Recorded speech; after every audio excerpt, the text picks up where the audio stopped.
میرے آنکھوں میں پٹی باندھنا جیسے میں نے 10 قتل کیے، CTD سینٹر لے جانا، منٹل ٹارچر کرنا، 4 گھنٹے کے بعد آ کے چھوڑ دینا، یہ کہاں کا اصول ہے؟ زیادتی ہوئی ہے۔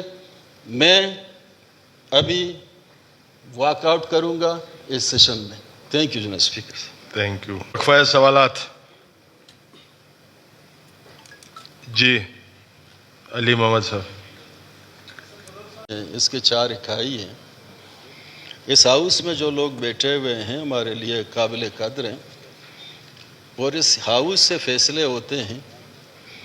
اس ہاؤس کی اس لیے بہت بڑی جناب اہمیت ہے کہ یہاں لوگوں کی مینڈیٹ ہو کے لوگ یہاں آتے ہیں۔ یہاں لیجسلیشن ہوتی ہے، اور اس لیجسلیٹو ادارے میں لوگوں کی اہمیت ہے دنیا جہان میں ہر جگہ۔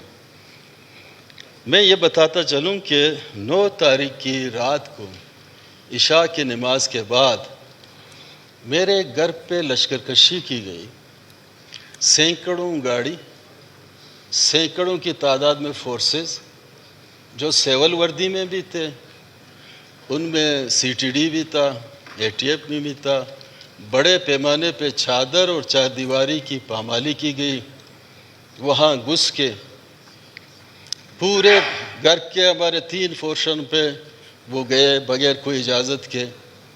میں کوئی مجرم تو نہیں تھا، میں نے اسٹیٹ بینک تو نہیں لوٹا تھا۔ مجھے آپ بلاتے، کوئی SHO کہتا کہ آپ آ جائیں، آپ کے اوپر کوئی FIR ہے، کوئی کیس ہے، میں جانے کے لیے تیار تھا۔ اس عمل سے کیا میسج پاس ہوئی پورے بلوچستان میں؟ ایسے چیزوں سے نفرتیں پیدا ہوتی ہے، جوڑنے کا سماج کو توڑنے کا انداز ہوتی ہے۔ جناب میں 2-3 مثال دے دوں۔ کچھ ایسی چیزیں ہیں کہ ہمیں اور ریاست کو بہتر طریقے سے چلانے کے لیے کچھ ستون ہیں، ان کا احترام کرنا چاہیے، ضروری ہے۔ حکومت، اسٹیبلشمنٹ، عدلیہ، الیکشن کمیشن، تو یہ میڈیا، یہ ایسی چیزیں ہیں پوری دنیا میں ان کا احترام کیا جاتا ہے۔ اگر ان چیزوں سے لوگ مایوس ہوں، آپ کے عدلیہ سے مایوس ہوں، آپ کے اسمبلی سے لوگ مایوس ہوں، تو لوگ گورنمنٹ سے مایوس ہوں، مقتدر قوت سے مایوس ہوں، تو پھر انارکی پیدا ہوتی ہے۔ اس کا کیا رزلٹ ہوتی ہے؟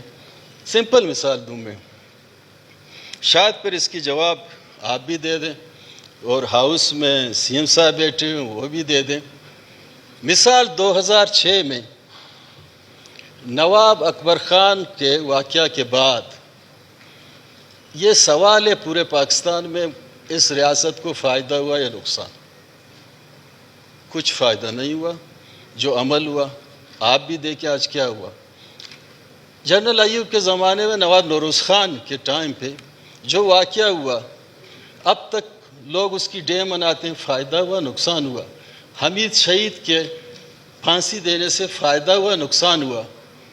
خان سمد اچکزئی کے واقعہ سے اس اسٹیٹ کو فائدہ ہوا نقصان ہوا؟ اسد کی کوئی اہمیت نہیں ہے، ٹھیک ہے، لیکن لوگوں نے جو مجھے مینڈیٹ دیے، لاکھوں لوگ جو ہمارے ساتھ ہیں، اس رات 4 گھنٹے میں میرے آنکھوں میں پٹی باندھنا جیسے میں نے 10 قتل کیے، CTD سینٹر لے جانا، منٹل ٹارچر کرنا، 4 گھنٹے کے بعد آ کے چھوڑ دینا، یہ کہاں کا اصول ہے؟ 60+ میرا ایج ہے۔ لوگ کہتے ہیں کہ ابھی قومی زیادتی ہوئی ہے۔ میں ابھی واک آؤٹ کروں گا اس سیشن میں۔ تھینک یو جناب اسپیکر۔ Thank you. وقفہ سوالات۔ جی علی محمد صاحب۔